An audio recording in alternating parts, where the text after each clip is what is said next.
Hey everyone, and welcome back to Joey's Retro Handhelds. I'm Joey, and today we're going to be taking a quick look at the GPD Win Mini 2025, which is this beautiful gaming laptop controller type thing. GPD is a rare company in this space that has designs and products that has virtually no competition that I can think of. But my favorite of the GPD products has always been the Win Mini, and the white one. This sexy white one has been the white whale for me forever. I've always wanted to grab one of these, and so today we're going to talk about it. One thing that I've always loved about GPD products is the community around them. The modding goes really hard on GPD stuff. Not just cooling mods and all that fun stuff, but even 3D printed things like grips and docks and shells and cases and so much more. And PCBWay has always been a great option for printing those, especially when you don't have a 3D printer. Just grab whatever STL or print that you find online, you can upload it to PCBWay's site, and they'll ship it to you.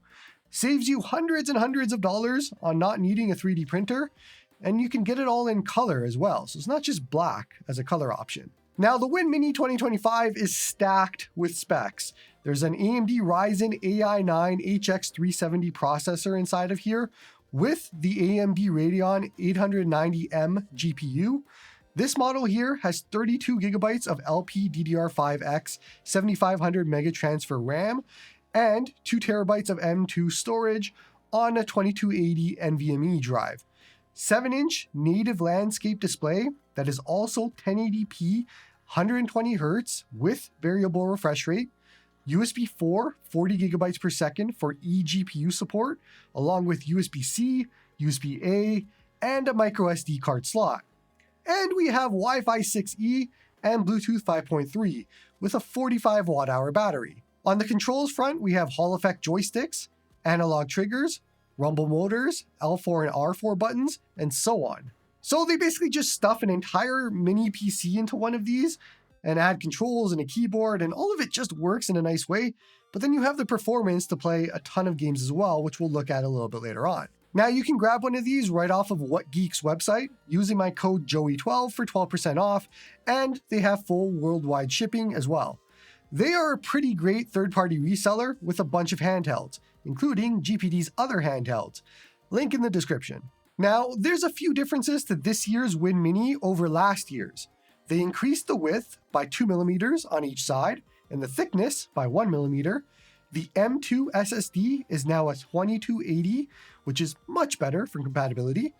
And they've added an amplifier to enhance audio quality, since they did move the speakers to the front side instead of where they were before, which was front-facing near the controls. They've also updated the cooling on the device and moved the gaming switch to the left side. Now, these weren't major changes. However, I did find the cooling to be a lot better this year at higher TDPs. The trade-off is the fan is still quite loud in those scenarios, so it is better cooling, but same loud fan.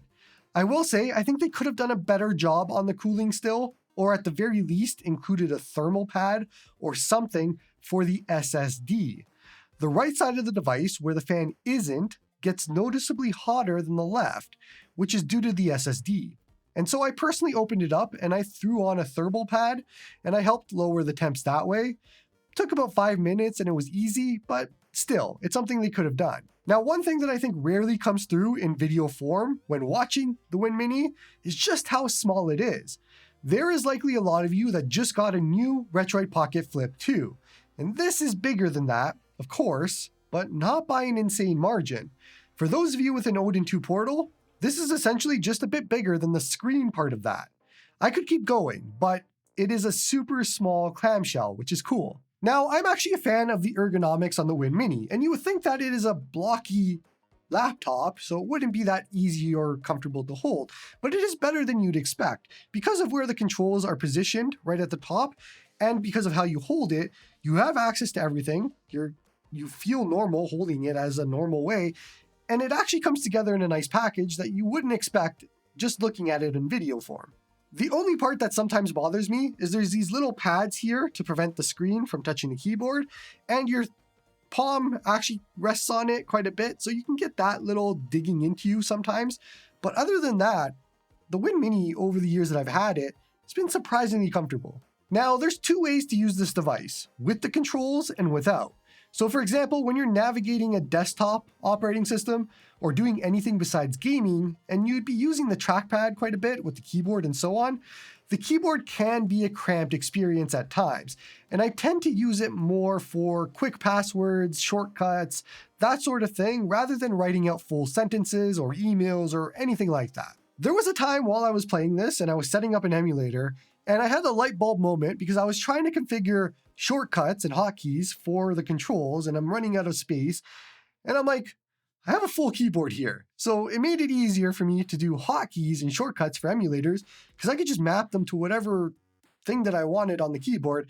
And it was something that it was a light bulb moment at that point. I'm like, why am I trying to map everything to these controls, do L3 plus R2 and all these different things when I could just use the keyboard that's right there? And that's really the major benefit to the Win Mini over something like the Win 4, for example, or other devices. You have a keyboard, and it is right in front of you, and it doesn't involve sliding up a screen to get access to it, or an extra accessory. It is just right there and easy to use. So it doesn't get in the way of using it as a gaming device, which is cool, and you can use the keyboard when you want to, or not use it when you don't want to, and it is a nice hybrid model that works exceptionally well. Another great benefit to the Win Mini is it's compatible with multiple operating systems. And so I personally partitioned the 2TB drive to use about 400 gigabytes for Windows, and the rest is all for Bazzite, which runs great. My Windows usage is mostly just Moonlight streaming, emulation, Plex, connecting to a TV to watch or stream shows and that sort of thing, and the rare Game Pass game like Doom, The Dark Ages, for example.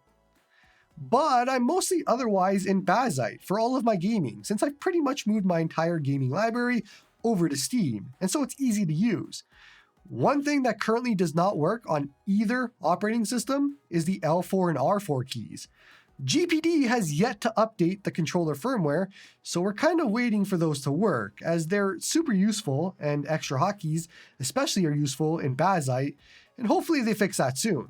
Taking a look at some performance, and there's a few games that I want to check out with uncapped TDP, so a maximum of 30 watts. Expedition 33 is a game that I've been enamored with, and currently I'm in New Game Plus, and I want to see how well it plays on the HX370 processor, and it actually does quite well. Low graphics preset, XeSS unbalanced, and we don't drop below 30, and it is usually between 35 and 40 FPS. For Doom, The Dark Ages, another new release, and it is actually very similar to Expedition 33. It is above 30 FPS with FSR on performance, typically 35 to 40, and it's pretty decent, I would say. Dropping to 720p for both games will likely get you above 40 FPS throughout, and you'd have a much better experience as well. Now, I'm not an Elden Ring player, so I'm right here at the start, but we are within the 40s range, and you could get a nice bump by dropping it down to 720p if you like.